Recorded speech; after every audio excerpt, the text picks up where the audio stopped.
Okay, so today we are kind of moving on from the Algebra 1 review stuff we're doing, kind of getting into our next unit here dealing with ratios, proportions, and similarity. Okay, so starting at the top here, a ratio is a comparison of two numbers using division. Okay, a ratio is a comparison of two numbers using division. So ratios can be written at least three different forms. The main ones we'll deal with. So you can write like this, A to B, writing out in words. It can be written like this, like with the colon, A to B. Or it can be written as a fraction like this, A to B.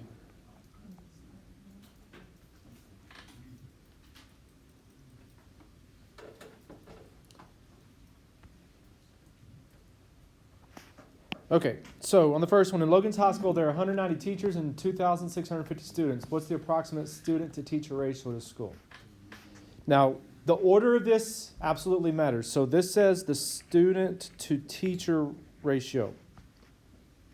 So how many students are there? 2,650 to how many teachers? 190. Okay? So you can write it like that, or we can also write it like this, 2650 over 190. And that's generally the way we're going to deal with it in the stuff we're doing. Now, we do want to simplify this. The good thing is your calculator will do it for you. So just type that in your calculator, and it'll simplify that fraction down for you. What does it simplify down to?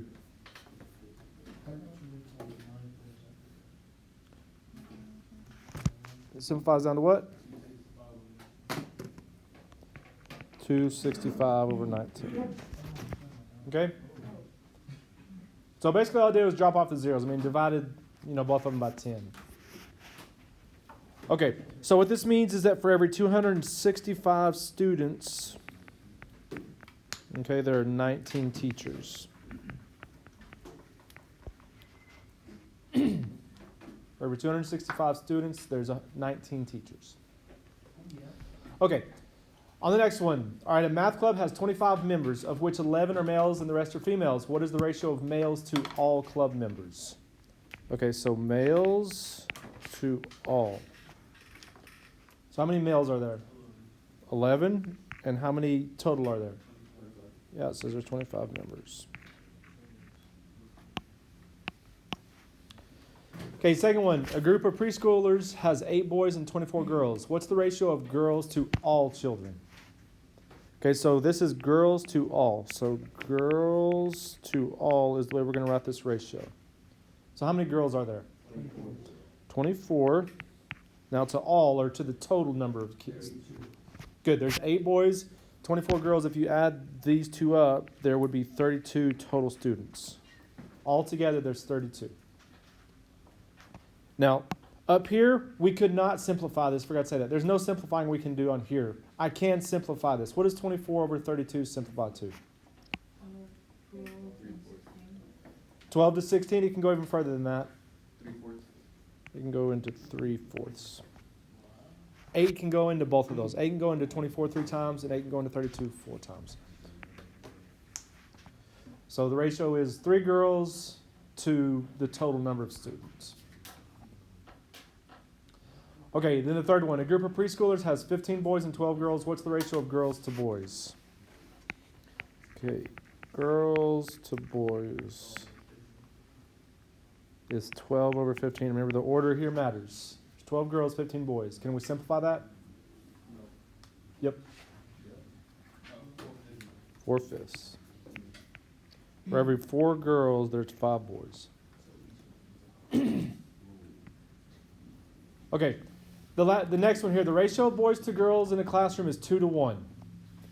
There are a total of 15 students in the class. Okay, how many boys are there? How many girls are there in this class? So the ratio is 2 to 1. So that means for every 2 boys, there's 1 girl. Or in other words, there's twice as many boys as girls. And the total of them is 15. Let's just do some mental math here. See if we can figure that out. It's got to be what? Okay, yep, exactly. 10 boys, 5 girls. Because if you think about it, total there has to be 15. And 10 boys, 5 girls, added up, that means, total of 15. And the ratio is 2 to 1. So basically there's twice as many boys as there is girls. 10 is twice as many as 5. Now that's just doing it kind of mental math, common sense. Let me show you the algebraic way we're going to deal with this, okay? So the ratio is 2 to 1. For every 2 boys, there's 1 girl. Okay, so I'm going to write like this. For every 2 boys, okay, there's 1 girl. And total together, okay, the total is 15. So the total of this ratio is going to be 15. All right, so if we solve for that, 2x plus 1x is what? 3x equals 15. Divide both sides by 3. X equals what? X equals 5. Now, if I take that 5 and plug it back in here, what's 2 times 5? 10. 10 boys. If I take this 5 and plug it in here, what's 1 times 5? 5. 5 girls. And then, if you think about the ratio of 10 to 5, if you simplify 10 to 5, that simplifies down to 2 to 1. Just like this, but together it adds up to give you that 15. Okay. Now, next one. The ratio of the measures of the angles in a triangle is 3 to 4 to 5. Find the measures of these angles. So a ratio doesn't have to just compare 2 numbers. It can compare more than 2. In this case, it's comparing 3 numbers. So it's saying the ratio is 3 to 4 to 5. So what that means is that for every 3 parts in one of the angles, it's going to be 4 parts in another one, and it's going to be 5 parts in the other one. Now, this is stuff we've talked about in the past. The angles of a triangle, what do the 3 angles add up to? 180. To 180.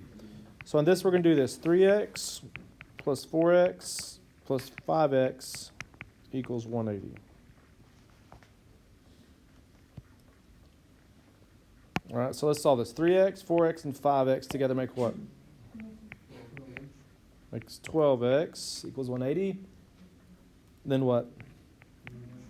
Divided by 12, and you get 15. Okay, so the way I like to read ratios, like what I said, for every 3 parts on one, it's 4 parts on another, it's 5 parts on the other one. That's the way I like to think of ratios. So whenever I was saying 3 parts to 4 parts to 5 parts, I didn't know what parts meant when I started. Now I know what parts means. It means every 15. So for every 3 15s here, it's going to be 4 15s here. It's going to be 5 15s here. So what is 3 15s? It's 45. In other words, just multiply 3 times 15. What is 4 15s? It's 60. What is 5 15s? It's 75. Okay. So that's how big those angles are. Now I want to think about this. If I were to write that back into a ratio, 45 to 60 to 75. If I were to write that back into a ratio, 45 to 60 to 75. If I were to simplify this, what would it simplify into? Well, let's think about it like this. What's the biggest number that can go into all 3 of these numbers? 45. No, 45 couldn't go evenly into 60. What's the biggest number that could go evenly into all 3 of these? 40. Nope, 40 won't go into any of those evenly. 15. Is 15, right? How many times would 15 go into 45? 3. Would go into it 3 times. How many times would 15 go into 60? 4 times. How many times would 15 go into 75? Would go into it 5 times. So see there, what I'm trying to show you is that 45 to 60 to 75 is in the ratio of 3 to 4 to 5. Okay? See how this matches this? But it's just scaled up to make these numbers be able to add up to the 180 that this needs to be. Because if you add 45, 60, and 75, those add up to equal 180. So all we did is we just scaled this ratio up to make it sum up to 180. Okay, on the last one on this page. So in a triangle, the ratio of the measures of the sides. Now I want you to notice the difference. On the last one we were talking about angles. Here we're talking about how long the sides are. It says that the sides are in the ratio of 2 to 2 to 3. So based off of that ratio, 2 to 2 to 3, what type of triangle is this going to be? It's going to be isosceles because these two sides are going to be the same length. Okay?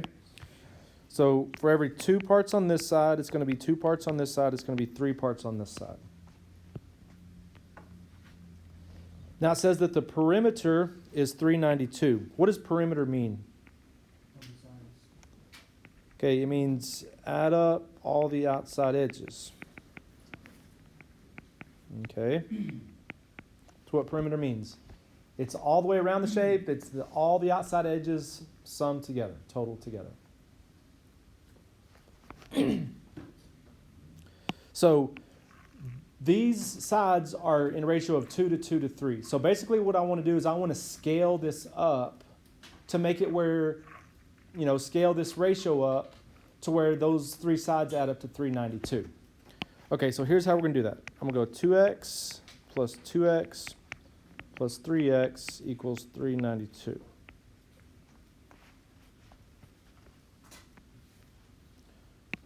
So let's solve for x. 2x, 2x, and 3x. How many x's is that? 7x equals 392. Divide both sides by 7. What does x equal? 56. So what I'm going to do is I'm going to take this 56, okay? So for every 2 parts, 2 parts to 2 parts to 3 parts, those parts means 56 here. So what's 2 times 56? It was 112. This one's going to be 112. And then what's 3 times 56? It is 168.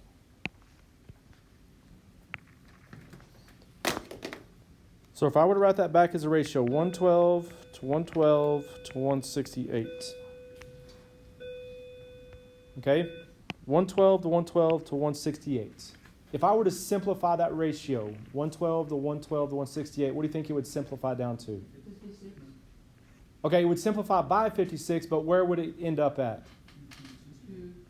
It'd simplify all the way back down to 2 to 2 to 3. It's just I scaled it up, that 2 to 2 to 3 ratio, to make it where these 3 numbers add up to equal 392.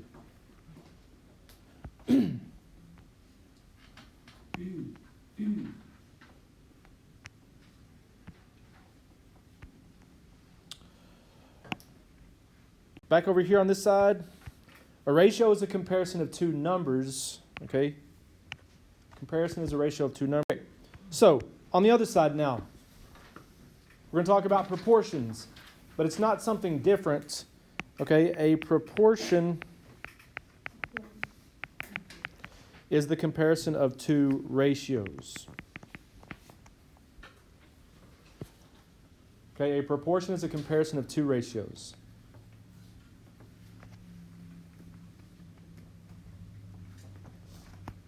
See, but a proportion is a comparison of 2 ratios. So proportions are written like this. A over B equals C over D. Proportions are comparing 2 different ratios, where you're setting these 2 fractions equal to each other.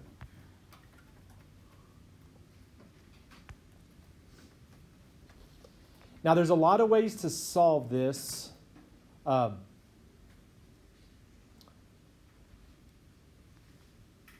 But we're going to use one method in particular. Okay, before we do that, let's think about this.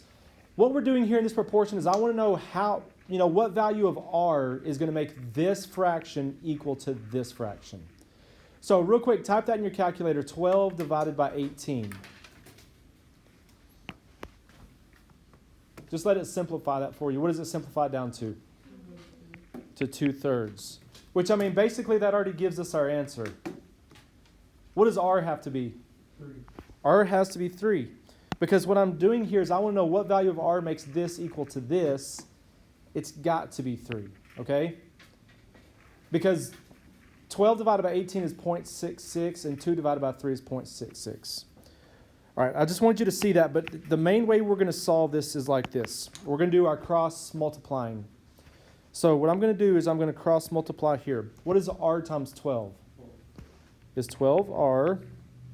I'm going to put my equal sign before I multiply the other direction. So multiply going one way, put my equal sign, and then I'm going to multiply going the other way. What's 2 times 18?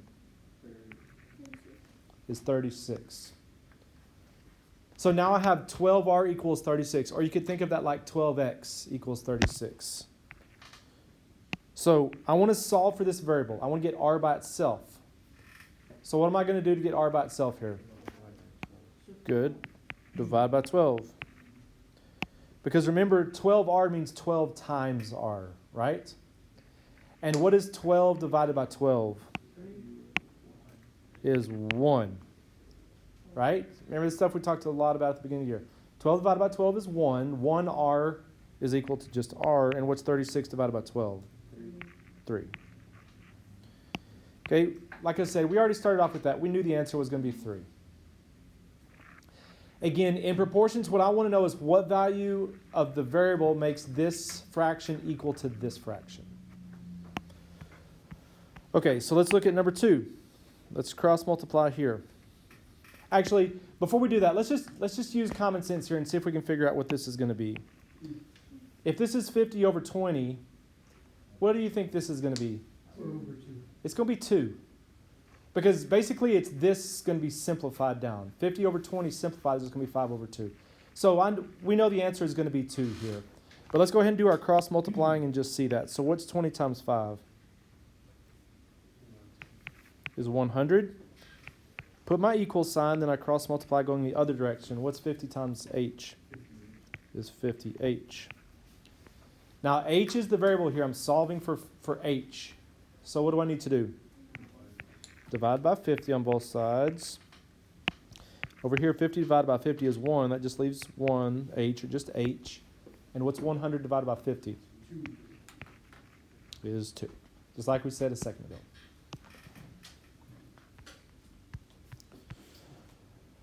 All right, number 3. Okay, what is 6 times 3d? Okay, 18d. Put my equal sign. Now we're going to multiply going the other direction. So what's 16 times 9? 144. So I want to solve for the variable. Divide both sides by 18. 18 divided by 18 is 1. 1 variable equals just the variable. And 144 divided by 18 is 8.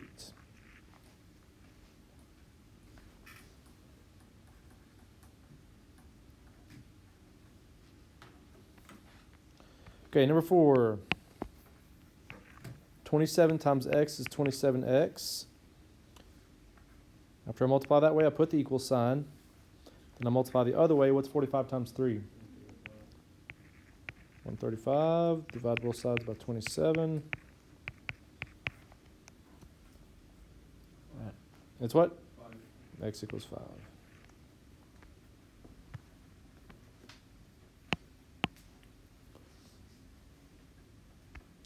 Okay, on this next one. So what's 24 times 8? It's 192. Put the equal sign. Now on this one, I've got to be careful. Okay, because when I'm multiplying this way, it's v plus 1 times 4. So basically, it's like this. Or not basically, that is exactly what's going on. See, whenever something is separated by a plus or a minus like that, it's basically meaning it's two separate pieces. They're two different terms. So v is a term and 1 is a term. So when I multiply 4 to this, I have to multiply it times both things. And it's just like this, where I'm distributing. What's 4 times v? 4v. And then what's 4 times 1? Is 4. So we have 4v plus 4.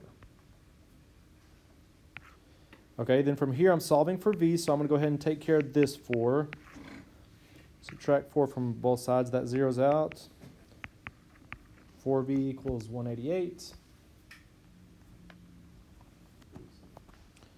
Divide both sides by 4. And v equals 47. Okay, real quick, I want you to see this again here real quick. Okay, if I were to just think about this as, what's 4 divided by 8? 2. Upside down. 4 divided by 8 is not 2, it's basically the flip of that, reciprocal of that.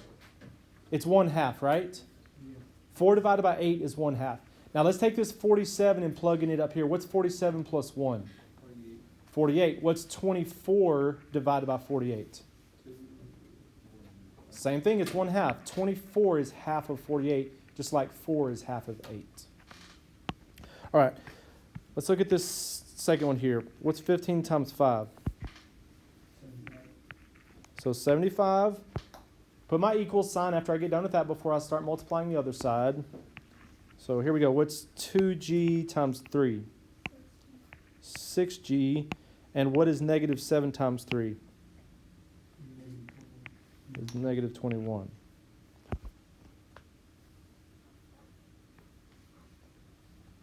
Okay, and so I'm done with doing that now. Now I'm just solving for g. So first thing I need to do is get rid of this negative 21. I'm going to add 21 to both sides. This zeroes out. This leaves 96 equals 6g. Divide by 6 on both sides. And what does g equal? Equals 16.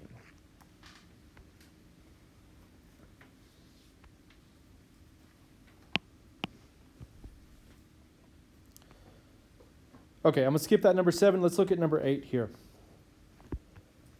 So on this one, I'm going to have to do the distributing on both places, both times I'm multiplying, okay? So 5 times m minus 6. What's 5 times m? 5m. And then what's 5 times negative 6? Negative 30. So I'll put my equal sign before I start multiplying any of the other stuff. And I'm going to multiply here, and again, I've got to distribute that 6 to both pieces, so 6 times m is what? 6m, and 6 times negative 8 is negative 48. All right, now from here, I'm solving for m. So let's go ahead and get the m's together. I'm going to subtract 5m from both sides. The zeroes out. We have negative 30 equals 1m. Or just m. I'm going to add 48 to both sides. What's negative 30 plus 48? 18, and 1m I can just write as m.